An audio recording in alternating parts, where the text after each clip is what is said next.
Imagine being surrounded by people, yet feeling completely alone. Imagine having hundreds of contacts, but no one to call when life falls apart. Loneliness is no longer rare. It is becoming one of the defining experiences of modern life. And the strangest part?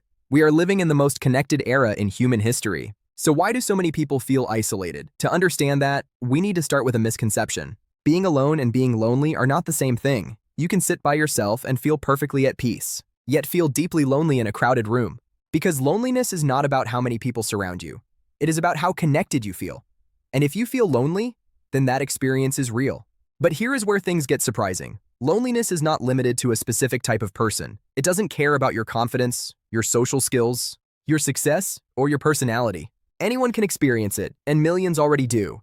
Today, we can communicate instantly across continents. Messages travel faster than thought. Video calls erase distance. Social media promises connection at scale. Yet despite all of this, loneliness is rising around the world.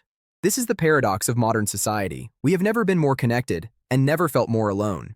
So what is happening? To answer that, we have to look deep inside the human brain. Many people assume loneliness is a psychological flaw, something that happens when you fail socially. But science tells a very different story. Loneliness is not a character defect, it is a biological signal. Just like hunger. Hunger tells you your body needs food. Loneliness tells you your brain needs connection. And your brain takes that need very seriously. But why? For that, we must travel back tens of thousands of years. For most of human history, being alone was incredibly dangerous. Early humans lived in small, tightly bonded groups. These groups were not optional. They were survival. Alone, you couldn't hunt effectively. You couldn't stay protected.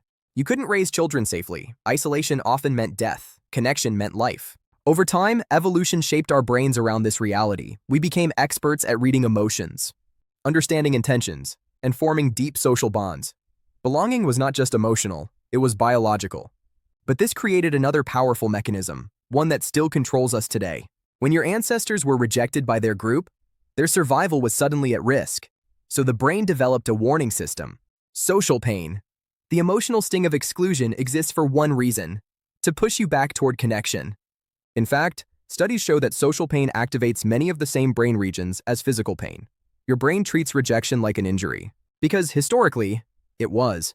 And this system worked incredibly well for thousands of generations, until humans changed their world faster than evolution could keep up. Over the last few centuries, society transformed dramatically. Small tribes became massive cities. Stable communities dissolved. People began moving, chasing opportunity, education, love, careers. For the first time in history, it became normal to leave behind everyone you grew up with, and slowly, something else changed. We started seeing each other less, prioritizing productivity over presence, convenience over closeness, until connection became something we schedule instead of something we live inside. And this is where loneliness often begins. Quietly, almost invisibly. Rarely does loneliness arrive all at once. Instead, life gets busy. Work expands, responsibilities multiply, free time shrinks. You cancel plans, delay meetups, tell yourself you'll reconnect later. Until one day, you realize the connections around you have thinned, and rebuilding them feels harder than you expected. But here is where the danger deepens, because loneliness doesn't just affect your emotions, it changes your brain. Chronic loneliness places the brain into a defensive state. It begins scanning the world for threats. You become more alert to social signals, but worse at interpreting them. Neutral expressions can seem hostile. Silence may feel like rejection. Small interactions become loaded with meaning. Gradually, your brain starts assuming the worst. Not because you are irrational, but because your survival system is trying to protect you. Unfortunately, this protection creates a trap. Loneliness often becomes self-reinforcing. It starts with isolation, which creates sadness and tension. That tension makes you hyper-aware of negative interactions. Your thoughts grow more pessimistic. Your behavior becomes more guarded. You withdraw slightly, avoid invitations, stop reaching out, and without realizing it, you create the very distance you fear. The cycle tightens, each turn making escape harder. But the consequences go far beyond emotional discomfort.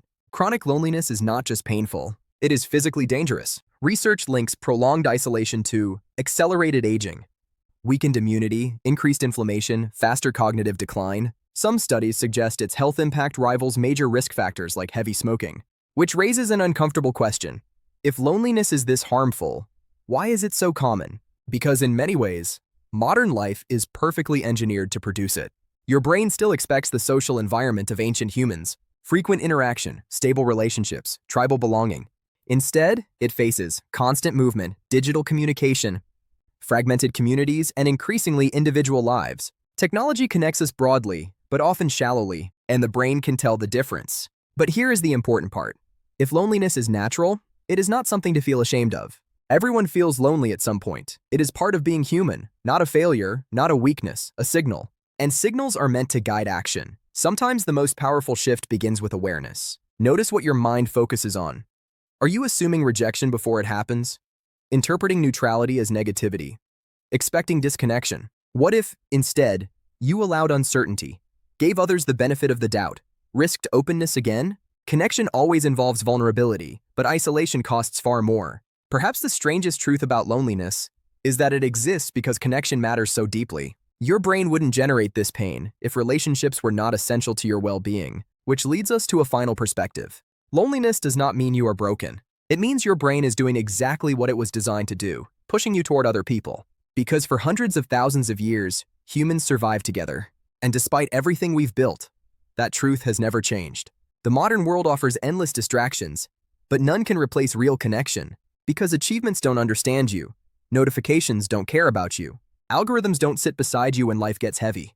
People do. So if this video helped you understand your mind, or someone else's, a little better, subscribe. And join us as we explore the hidden forces shaping human behavior, the future of our species, and the psychology quietly controlling our lives. Because the next idea we uncover might change the way you see yourself forever.